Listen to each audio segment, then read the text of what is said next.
Good morning, dear listeners. It's Monday, the 11th of April. The temperature is 15 degrees. That's cool. I mean, cold. And it's 5 o'clock in the morning here in Melbourne. I'm recording this in my bedroom so I don't disturb the others in the house. My sister Irene and my niece Sally, who has come from London for a few weeks' holiday. They're here with me at the moment. Unfortunately, Sally's husband, Adam, couldn't come because of complications around obtaining a visa. What a shame. We would love to have seen him, and he could have enjoyed some wonderful Aussie sunshine. It was 27 degrees here yesterday, and it's been a beautiful sunny week. And I'll tell you what, it's been a month since I've talked to you, isn't it? A month. The reason is I've been moving house. We don't realise how much stuff we accumulate until we start to pack it up to move. And then, well, there's a lot of hard work. I'm moving to an Art Deco apartment. It's much smaller than here in the cottage. So I have to throw a lot of stuff out, including furniture that will be just too big. But I guess it's an excuse to buy new furniture. This weekend in Melbourne we had the car race.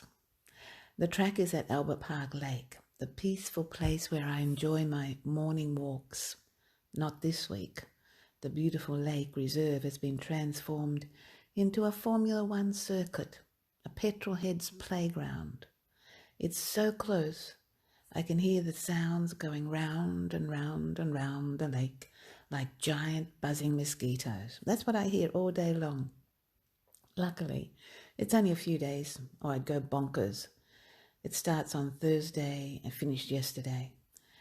Most of the photos in the YouTube version of this podcast will show Albert Park Lake in its usual peaceful state without giant mosquitoes.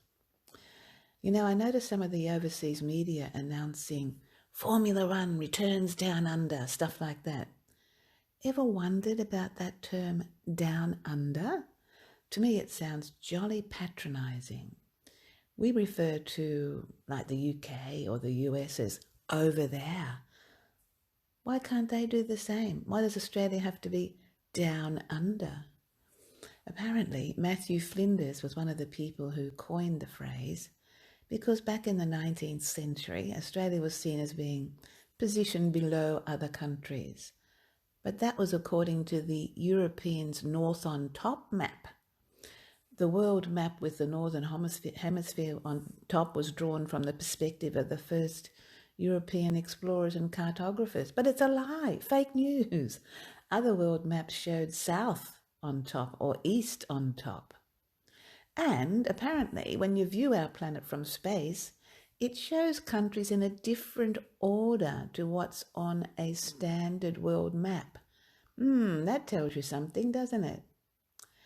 It's one thing to use the term down under in the 19th century, but why is it still being used? Well, I have a theory. My theory is that referring to Australia as down under gives Northern Hemisphere countries a sense of superiority. They use the term to relegate this grand continent to the place of the youngest child. They can smile indulgently at Australia, pat her on the hat, or at the head, pat her on the head and say, good little girl. Well, it's time for that attitude to change. It's time for Northern Hemispherians to drag themselves out of the past and move forward with the times. Otherwise, they might wake up one day and find the tables have turned. After all, Australia is still on the move. Every year the continent drifts towards the equator by 70 millimetres. Actually, I'm being a little tongue-in-cheek. I know most Northern Hemispherians, is that a word, Hemispherians? I know they don't use the term down under to be condescending, but still, you know what I mean. Anyway, that's all from me here in marvellous Melbourne. Ciao, ciao. Oh, I almost forgot.